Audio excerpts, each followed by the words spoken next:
Welcome to my channel. நாங்கள் ஒரு last month Kumbakonam ஒரு ட்ரிப் போயிருந்தோம். ஸ்ரீரங்கம், கும்பகோணம் எல்லாம் அங்கே எல்லாம் கோவிலெல்லாம் பார்த்துட்டு வரலாம் அப்படின்ட்டு. அங்கே எங்கள் ஃப்ரெண்டு வந்து அங்கே பட்டு தறி வச்சிருக்கா, ஓன் மேனுஃபேக்சர் பண்ணுறா. சரி, அவளோட இதையும் பார்த்துட்டு வந்தோம். அப்போது எனக்கு வந்து ஒரு என்னோட சாரியெல்லாம் கொஞ்சம் ரொம்ப ஓல்டாக இருந்தது. அதனால் சரி புதுசாக ஒரு நாலஞ்சு வாங்கிக்கலாம் அப்படின்னு சொல்லி வாங்கினோம். அதில் இது ஒரு மாம்பழ கலரில் டார்க் க்ரீன் பார்டர், பல்லு இல்லாமல் கிராண்டாக இருக்குது, ரொம்ப நல்லா இருக்குது. கைத்தறி பட்டு, பியூர் பட்டு வித் மஜந்தா பார்டரு, கிராண்டாக இருக்குது. ஏதாவது கல்யாணம் ஏதாவது ஒரு ஃபேமிலி ஃபங்க்ஷன்லாம் இருந்தாக்க கட்டிக்கலாம். ரொம்ப நல்லா இருக்குது. நீங்களும் கமெண்ட் பண்ணுங்க, எப்படி இருக்குது, என்ன இருக்குது, நல்லா இருக்கா, நாங்கள் செலக்ட் பண்ணியிருக்கிற கலர்ஸ் நல்லா இருக்கா அப்படின்னு சொல்லி கமெண்ட் பண்ணுங்க. அதில் சில்க் மார்க் பாருங்க, கைத்தறி பட்டு பியூரு வித் சில்க் மார்க். இது பாருங்க, ஒரு grey with pink border, semi Kanchipuram silk.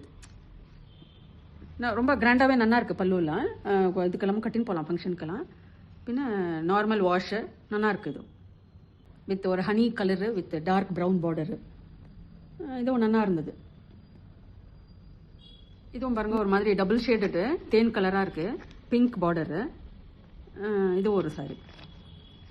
இதெல்லாம் அவள் கிட்ட எப்படி வாஷ் பண்ணணும், எப்படி பண்ணணும் அப்படின்னு கேட்டப்போ அவள் சொல்கிறா, நார்மல் ஷாம்பூ ஃபஸ்ட்டு ஷாம்பூ போட்டு க்ளீனாக நம்மளே வாஷ் பண்ணிக்கலாம். அயர்ன் பண்ணிட்டாக்கா அப்படியே புத்தம் புதுசாக இருக்கும் அப்படின்னு.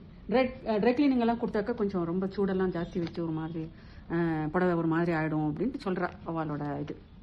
நம்ம ட்ரை பண்ணி பார்க்கணும்னு நினச்சிட்டு இருக்கேன். ஷாம்பூ போட்டு வாஷ் பண்ணி உடனே வாஷ் பண்ண போகிறதில்ல, கொஞ்சம் நாளாக யூஸ் பண்ண அப்புறமா ட்ரை கிளீனிங் கொடுக்கணும் அப்படின்னு தோணிச்சுன்னா அப்போது ஷாம்பூ போட்டு க்ளீனாக வாஷ் பண்ணிட்டு நம்மளே அயர்ன் பண்ணிட்டாக்கா நல்லாயிருக்கும் அப்படின்னு நினச்சிட்டு இருக்கேன். ராமா ப்ளூ கலரு செல்ஃப், இது நல்லா இருக்குது. இதுவும் பாருங்க.